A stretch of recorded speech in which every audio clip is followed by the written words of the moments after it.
Look at that beautiful concentrate there. Look at the color in that. I'm so excited to try this. So I'm gonna try it with crushed ice and water. And I'm also gonna try this wonderful concentrate with my favorite Canada Dry ginger ale. So we're just gonna divide this up between the two. And you can dilute it as much as you would like. They say 1 part of the concentrate to 1 part water, or tonic water, or carbonated beverage of your choice. And we're going to add water to this.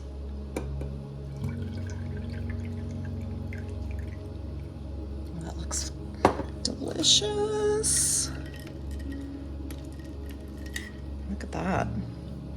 And then to this one, we're going to add ginger ale.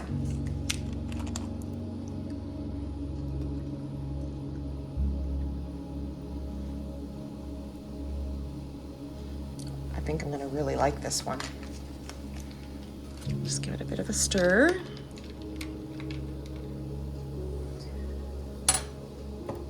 So we're going to taste test the one with the water in it first. That tastes very good. Very, very good. I would say 1 part to 1 part water would be perfect. Now, take a look at that. Let's try it with the ginger ale. You can use 7-Up too if you want. Oh my goodness. This is so delicious. So very delicious. This is definitely going to be on my shelves at all times. Well, good afternoon, everyone. This is Nana the Canner here, and I want to welcome you back to the edge of the boreal forest. Today, I'm bringing you a brand new canning video. We have made Stawberry Lemonade Concentrate, and it tastes great, and I really want to share this with you. It is from the Complete Book of Home Preserving. It is a book put out by Bernardin, and I do believe that Ball puts out the exact same book. They are sister companies, so you can get this in the United States as well, from Ball. And also too, you can use, not only can you use strawberries with the Stawberry Lemonade Concentrate, you can try a variety of different berries and fruits if you like. I feel it would be shelf stable because of the amount of lemon juice and the amount of sugar that's in it. It wouldn't be considered a safe tested recipe, but with standard canning practices and, like I said, the amount of lemon juice and sugar, it should be fine. You could use different berries like blueberries and raspberries. You can try different fruits. I've seen it done with watermelon. There are a few other people that have made this concentrate here on YouTube. But today it's the strawberry lemonade, and it tastes fantastic. Now here in Canada, the only place that we can really get citrus fruits within Canada is from British Columbia. Other than that, our citrus fruits basically have to come from the United States or abroad. For example, up there, these are large mandarin oranges that were imported from Israel, which is wonderful. I can't wait to taste them. So because of the citrus fruits are so few and far between in the stores, they are a little bit more expensive. So I wasn't sure if it was going to pay or not. But you know what? I believe it has. When I broke it down, it seems like it's very competitive with the frozen concentrates that you can get in the store at a regular price. Also, too, I wanted to be able to press up the citruses without having too much stress on the wrists with, say, a hand press. And I come across this Zule Kitchen Professional citrus press on Amazon Canada, and it was $80 at that time. It was an amazing deal, and I didn't think I could pass that up. So I did buy it, and I thought, well, we'll see if it pays or not. If anything, it would be a whole lot of fun to have the grandchildren be pressing out their own apple juice, their own orange juice for breakfast on Sunday mornings. I just thought it would be a great way for them to pass the time other than being on their tablets or on their cell phones. When they come to the farm, they have to learn new and different things.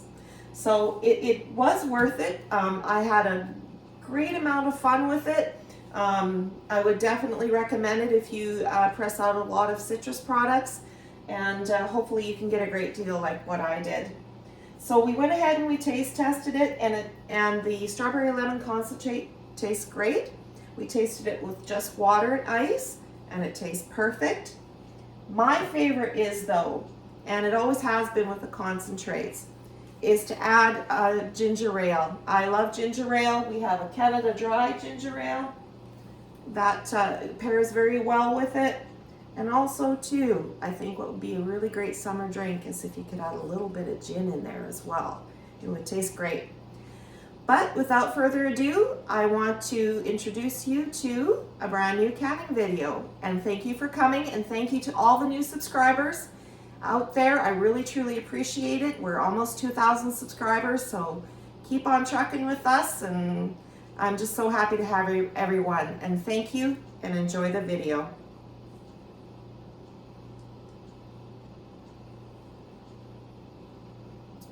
Fantastic.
Container looks like it's a little rough.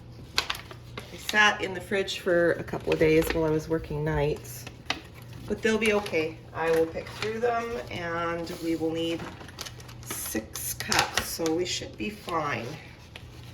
That's the beauty about, you know, making concentrates and stuff and juices, is you don't have to have the most perfect fruits. Basically, you can take things that are, you know, maybe a little bit overripe and you can still use them. I wouldn't use anything too bad, like I'll probably cut some of this off. But fruit juices, you can use fruits that are, or berries that are a little bit subpar, and you'll still be certainly fine. So these will be good. Let's see if we can get in there and so keep them nice and clean.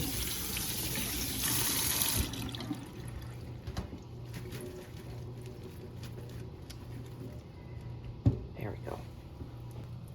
So we need 6 cups of hulled strawberries.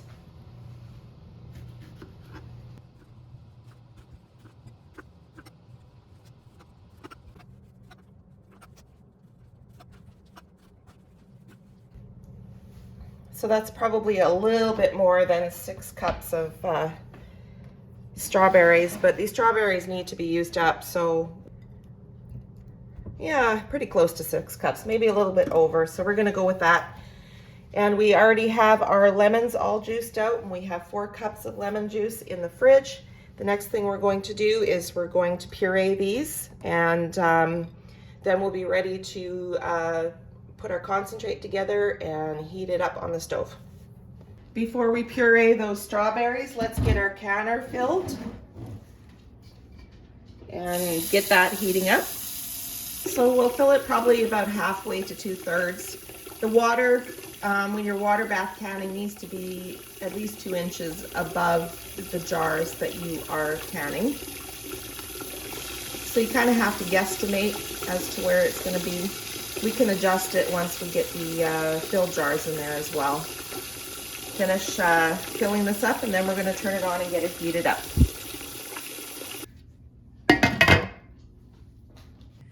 So I chose this pot here. We need 6 cups of the pureed strawberries, or 6 cups of the hulled strawberries pureed, 4 cups of lemon juice, and 6 cups of sugar. So I'm hoping that this here will be big enough. We won't be bringing it up to a complete boil. We're only going to be bringing it up to 190 degrees Celsius, I do believe. I'll have to double check that. So hopefully that this pot will be big enough for that. So we're just going to get these strawberries pureed up.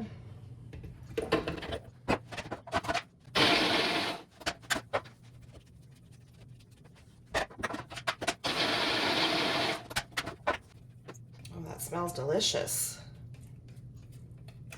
I love strawberries. Probably one more for this one.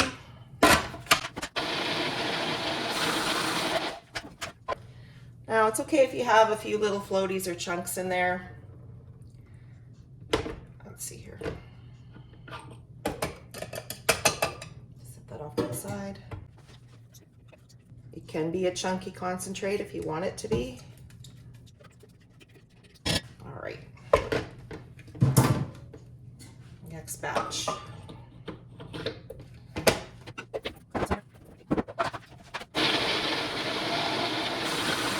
Just gonna stop it and I'll get everything off the sides. Got a little bit of a leaf in there. All right.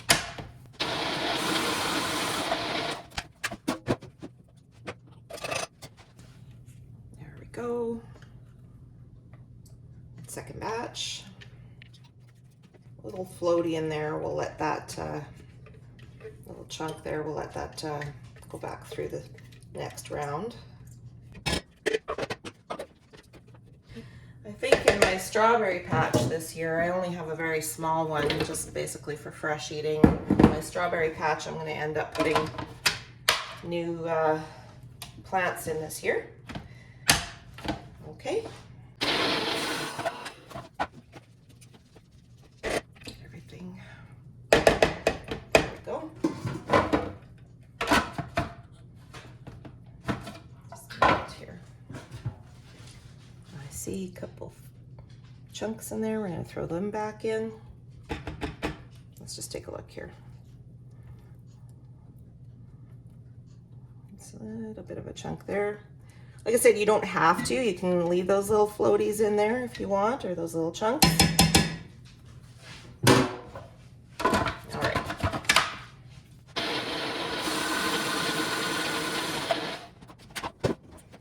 Probably one more time. There's a few chunks in there. There we go. All right. Just gonna get all that delicious goodness off the lid best we can. Rinse that off. Scrape down the sides here. There we go. So we have our electric canner heating up with our water in it. We have our supplies all together, the jars and the lids and the bands. When I picked out my jars, I made sure to check for any chips, cracks, or breaks. Make sure that they're completely sound. Check the rim. And then I washed all the jars, the lids, and the bands up in hot soapy water and rinsed them in hot water to prepare them for today. I always like to do that when I'm doing a canning session, maybe the night before, because then it kind of breaks it up a little bit. And it just seems like it flows better for me. We also need our jar funnel. We need our handy scoop. We've got our jar lifter. We've got our debubbler and our headspace measurer, our ruler.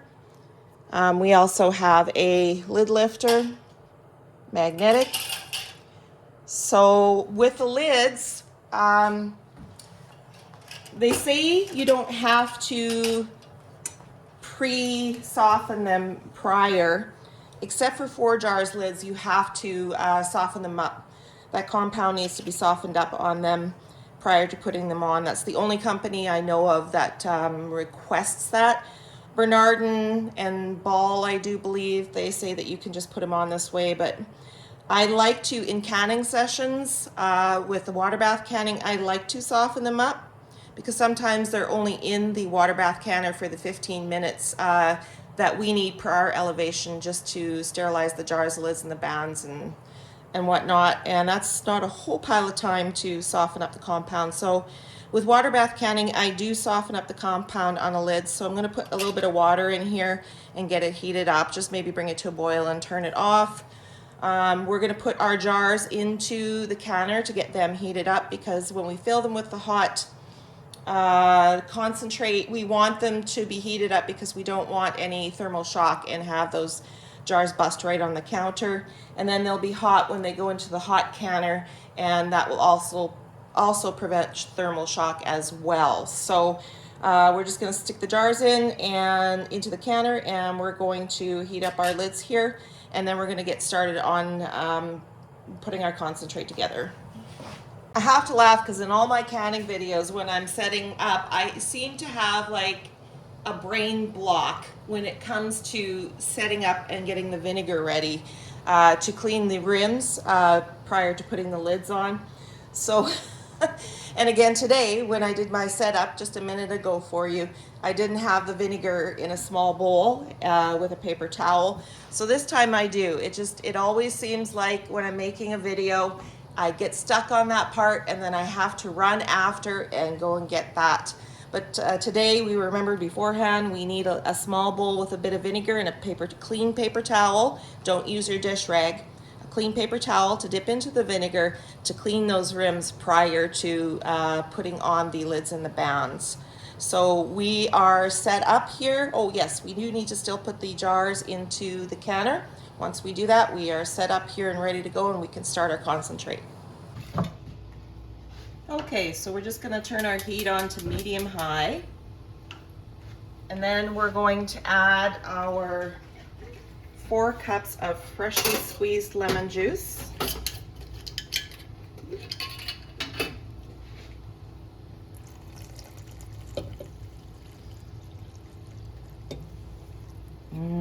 I love the combination of strawberries and lemon. This is going to be a great concentrate. And then to that, we're gonna add 6 cups of sugar.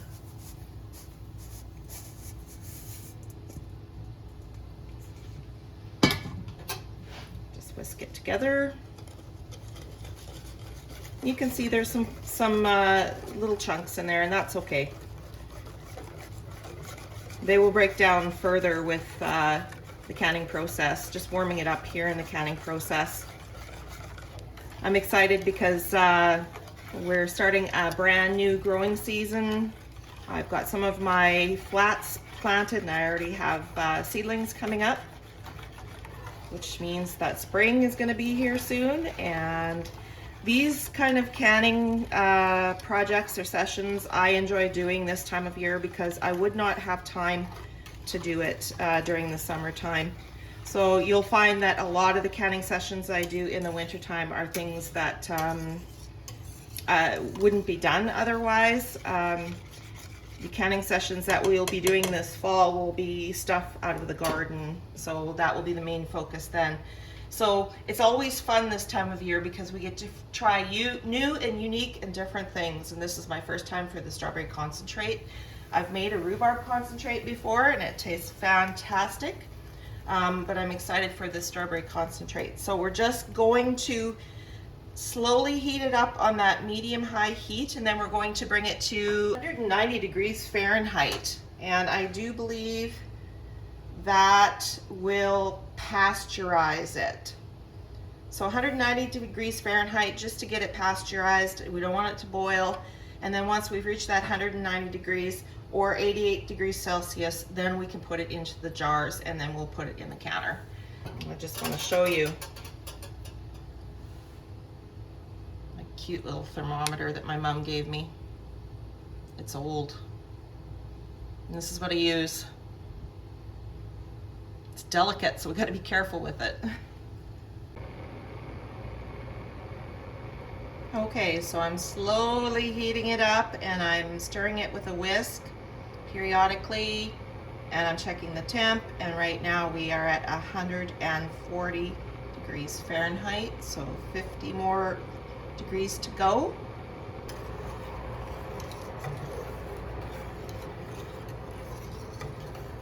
Let's check it again. It's almost at 175 here. So we're getting close. Give it a bit of a stir. Okay.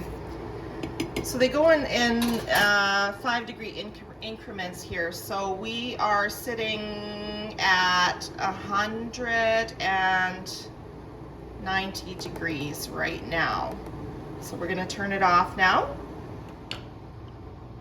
And we're going to take it over to the counter and we're going to get it jarred up. At this point, you could probably skim it, but I don't think I'm going to. When you do end up skimming it, you end up skimming off some of the pulp and some of the strawberry pieces. I can see that's going to happen, but there really isn't a whole pile of foam on there, so I'm not going to skim anything off. So I prepared 8 jars just in case we had extra, but this recipe is supposed to make 7 jars. So I'm just going to take 2 jars out to start with. There we go.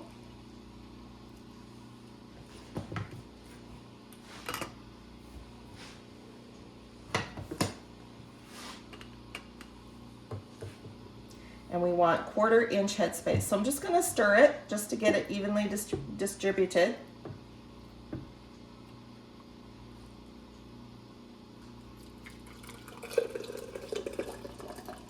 This is going to make an amazing summer drink this summer.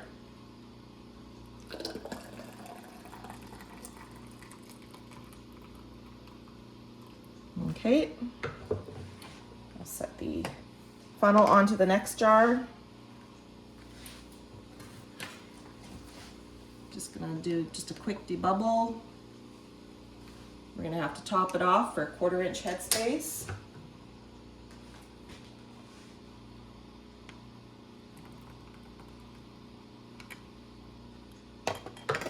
All right,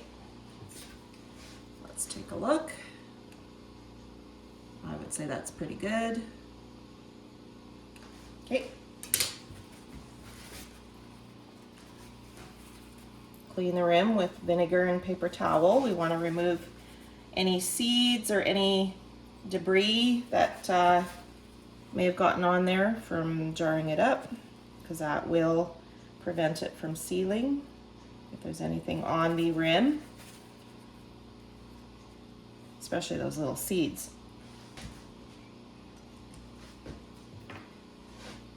I'll move this one out of the way so you can see here. I'm gonna grab a lid, center it the best you can, and fingertip tight. You don't want it too tight, otherwise the air will not release and your lids will buckle. And into the counter with that one. Move this one over. Bring your next jar out. There we go. Okay. Stir your concentrate.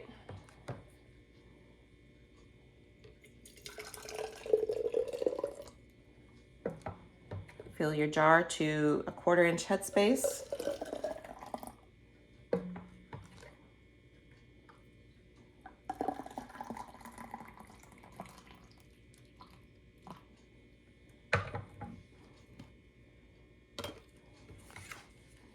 Quick debubble. I think I might have too much in this one. Nope, we're good. Check your headspace, 1/4 inch.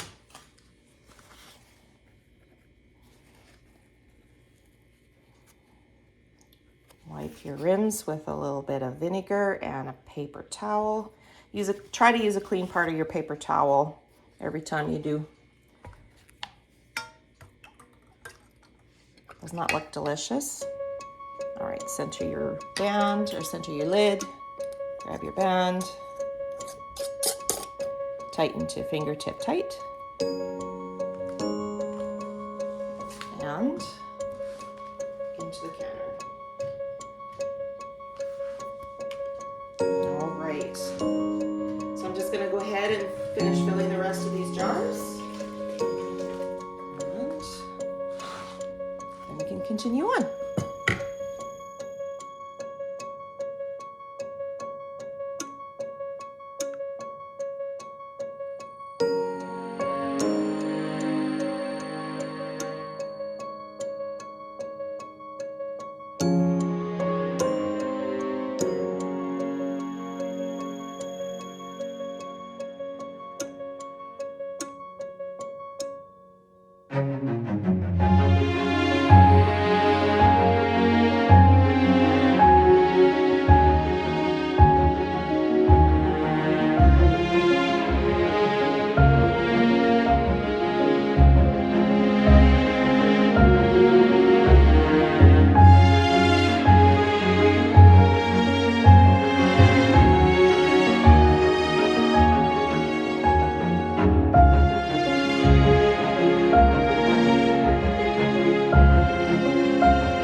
Well, it's supposed to make 7, but I only got 5 3/4.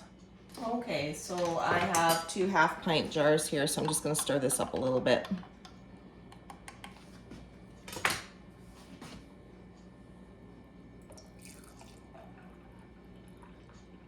So fingertip tight, and we'll put that one into the canner.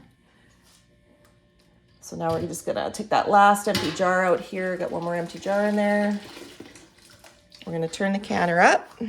And then that last little bit of strawberry concentrate, I'll put in a small jar, and then this is what we're going to taste test later. Okay, so we have our canner turned on high. We're going to bring this to a full rolling boil, and then we're going to time for 15 minutes, and then we can turn the canner off. Let's go ahead and put that vinegar, the remaining vinegar from that small bowl, into the canner. It will help prevent white scaly buildup on the jars during the canning process. So I'll bring you back and show you what a full rolling boil looks like when we get there. All right, so we're at a full rolling boil, so we're gonna time 15 minutes and then we can turn it off. All right, so it's been 15 minutes, so we're gonna turn the canner off and we're going to remove the lid. And we're gonna let it cool down for at least 5 minutes, maybe 10, just so that when you take those jars out of the hot water, that there isn't as much of a huge temperature change between the canner and the air around the jar. If you take them out right away, you risk the chance of siphoning, which means that the temperature change causes the food content in the jar to kind of bubble up and between the rim and the lid. So you don't want that, because that will actually affect whether or not that particular jar will seal. So we're going to let this cool off for 5 or 10 minutes, and then we'll bring you back and take them out of the canner.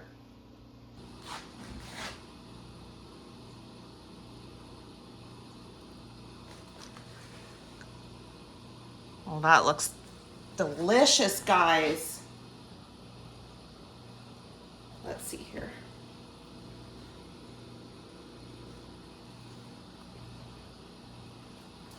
Take the rest out here, and then I will actually lift one up into the light so that you can see it. And once you take the jars out, you can hear it's starting to seal, the sealing process. Okay. So we're gonna wait probably, I would say, till tonight or even tomorrow morning. We're gonna wait and see if they all seal. And then in the morning, we're going to check the seals, and then we're gonna give everything a good wash, and then we can mark them, and then we can put them away. And later on, we're going to try out the concentrate that we put into the fridge. We're going to mix it up with a little bit of water. I thought about ginger ale. I thought, no, I wanted to just taste it with some water first and some ice, and we'll see how it tastes. Well, all right, everyone, welcome back. It is the next day, and we took the bands off of our jars here, and we did the lift test on each of the jars that we put into the pressure canner to seal, and every one of them sealed well. So we gave them a really, really good wash just to get the stickiness off and any bacteria that might be on the outside of the jar. And then we marked them. Please mark your jars before you put them into storage. You say you're going to remember what's in them, but later on you might not. So it's always best to mark them so it takes the guessing out of it. So we leave the bands off because this is a new practice for me in the last couple of years. It's been around for a while. What happens is if you leave the bands on, and if your jar happens to, the lid happens to unseal, that band puts pressure on that lid, and with temperature changes, it can actually reseal, giving you what we call a false seal. And during the time that it's unsealed, the bacteria can actually get into the jar between the lid and the rim there, and then it'll reseal with that band, and you will never know it. So if you leave the bands off, then basically if it unseals, it won't have the opportunity to reseal with that pressure, and when you come across it again, you will know that it is unsealed. Chances are with a lot of foods, you will smell it before you actually find it. So that's the new practice that I've adopted in the last couple of years.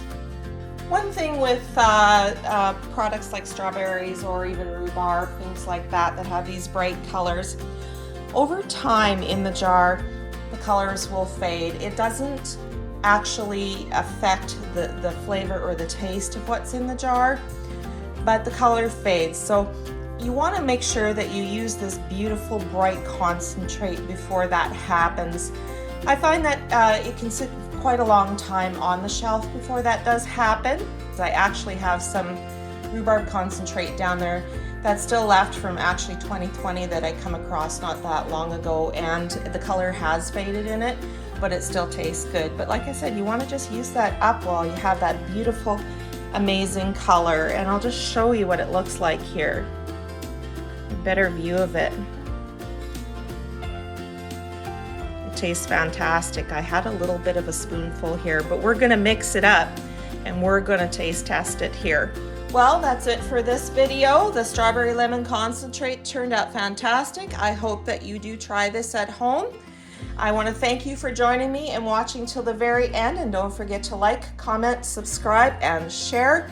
I am almost to 1,000 subscribers, so I would love to see myself get there before the snow goes. So thank you so very much for joining me, and take care.